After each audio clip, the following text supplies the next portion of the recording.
এইমাত্র সমন্বয়ক হাসনাত আব্দুল্লাহ গ্রেপ্তার হলেন। বিস্তারিত রয়েছে ভিডিওতে, আপনারা দেখতে থাকুন।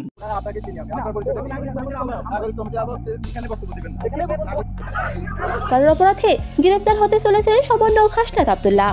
হাসনাত আব্দুল্লাহ যে বক্তব্য দিয়েছেন, এই বক্তব্যকে আমরা যদি একটু বিশ্লেষণ করি, তাহলে এটার দায়ভার বা বিচারের মুখোমুখি আমাদের সেনাপ্রধানকে কি আসলে করার ইঙ্গিত দিলেন? রাইফেলটির মালিক হচ্ছে হাসনাত আব্দুল্লাহ।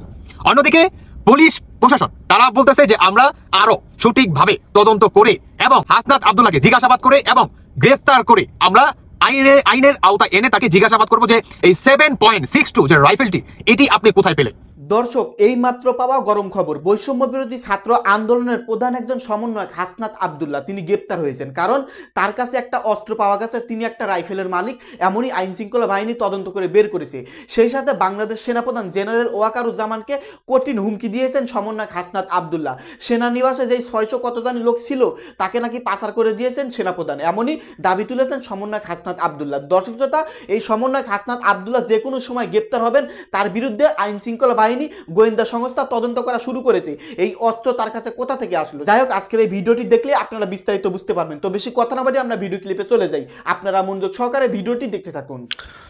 বর্তমান সরকারের যারা সমালোচক আছেন, তাদের সমালোচনার কয়েকজন গুরুত্বপূর্ণ টার্গেটেড যারা মানুষ, তাদের মধ্যে আমাদের বর্তমান সেনাপ্রধান কিন্তু একজন।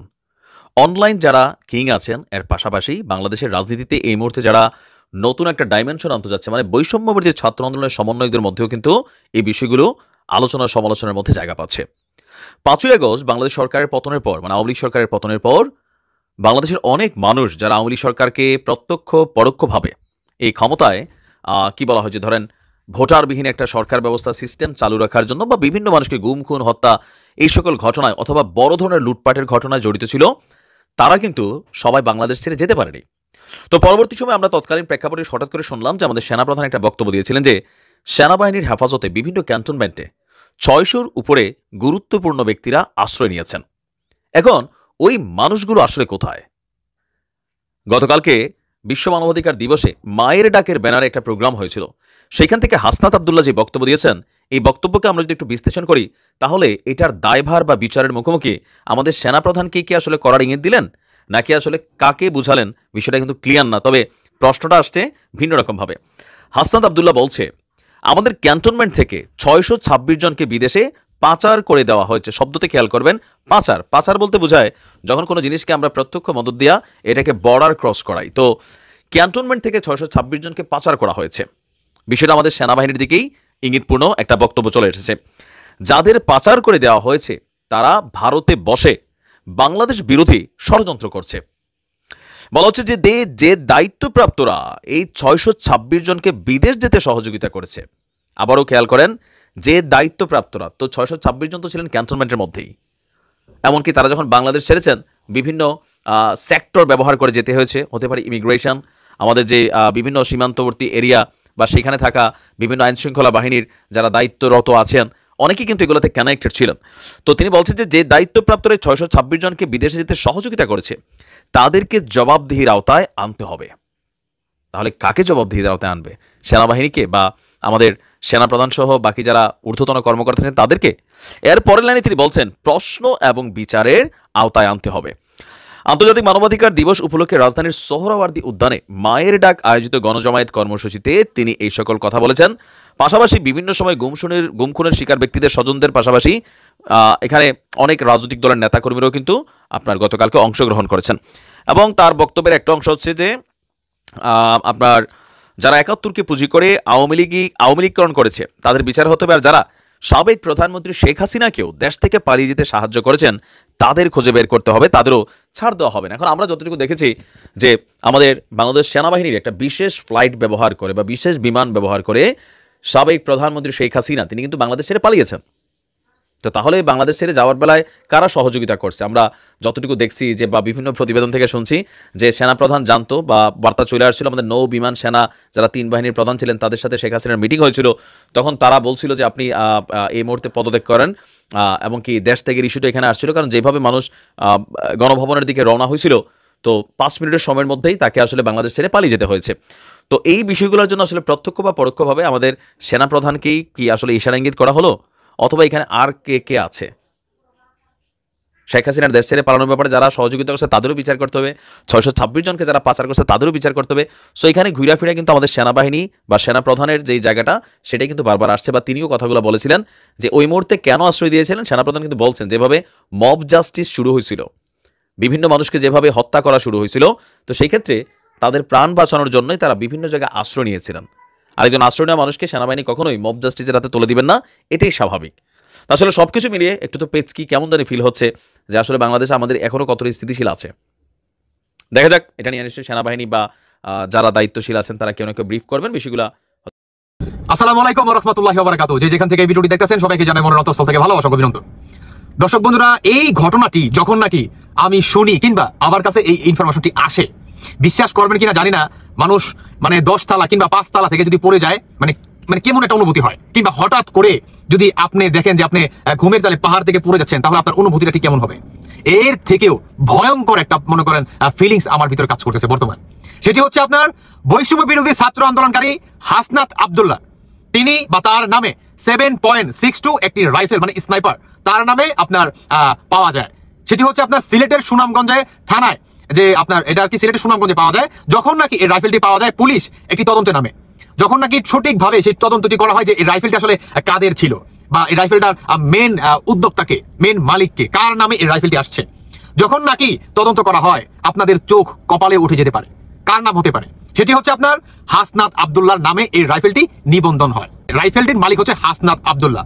অন্যদিকে পুলিশ প্রশাসন তারা বলতেছে যে আমরা আরো সঠিকভাবে তদন্ত করে এবং হাসনাত আব্দুল্লাহকে জিজ্ঞাসাবাদ করে এবং গ্রেফতার করে আমরা আইনের আওতায় এনে তাকে জিজ্ঞাসাবাদ করবো যে এই 7.62 যে রাইফেলটি এটি আপনি কোথায় পেলেন। আমাদের বাংলাদেশের পুলিশ প্রশাসন কিংবা আদার্স যে বাহিনী আছে, কোন বাহিনীতেই এই 7.62 যে রাইফেলটি বা স্নাইপার আমাদের বাংলাদেশে নাই, কোন বাহিনীতে নেই। মানে টোটালি আমাদের বাংলাদেশে এই 7.62 যে রাইফেলটি আছে আমাদের বাংলাদেশে নাই। তাহলে এই রাইফেলটি কোথা থেকে আসলো? এই রাইফেলটির মূল উদ্যোক্তাকে বা এই রাইফেলটি আসলে কোথায় থেকে আমদানি করলো? এই রাইফেলটি হচ্ছে আপনার পাকিস্তানের। আপনি ভাবতে পারেন এই রাইফেলটি মানে পাকিস্তান থেকে আসছে।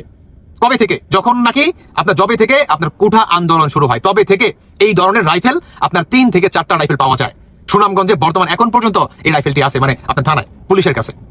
তো আমার প্রশ্ন, পুলিশ যে বললো যে হাসনাতকে গ্রেফতার করে কিংবা আইনের আওতায় এনে তাকে জিজ্ঞাসাবাদ করা হবে অ্যারেস্ট করে, তবে হাসনাত যে গতকালকে দিব্যি ভাষণ দিয়ে গেল বড় বড় গলায় এইটা সেইটা, কই পুলিশ কি কোনো কাজ করতে পারছে? বা পুলিশ যে বললো আইনের সহায়তা নিয়ে তাদেরকে গ্রেফতার করবে, এটা কি পারবে? পুলিশের কি এত সাহস আছে? পুলিশ কি এত বড় দুঃসাহস দেখাতে পারবে?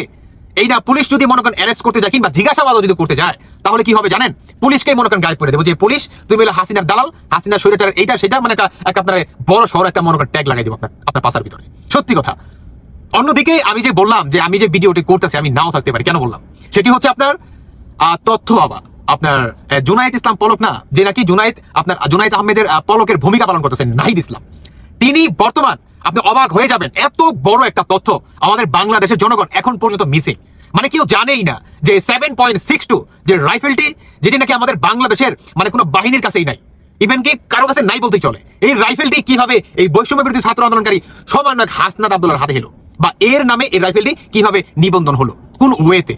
আমার প্রশ্ন, এই প্রশ্নটি কে করছে? শুধু এটাই না, কোনো মিডিয়া এটা প্রচারণা করে নাই, বা যদি করেও থাকে সেই সাহস তো নাই। এই যে আমরা যে বর্তমানে এটা প্রচার করতেছি, এমন আছে মনে করেন আমাদের ভিডিও মনে গায়েব হয়ে যেতে পারে, কারণ তথ্য বাবা গায়েব করে ফেলায়। আপনি যদি তাদের নামে ওই ধরনের কোনো মানে সঠিক ইনফরমেশন দিয়ে তাদের নামে কিছু বলেন, তাহলে ওইটা গায়েব হয়ে যাবে, যেটাতে নাকি তাদের বড় একটা সমস্যা হতে পারে বা মানুষের কাছে তিনি কাল হয়ে যেতে পারে। ওই ধরনের কোনো তথ্য পেলে তথ্য বাবা গায়েব করে ফেলায় ফু দিয়া।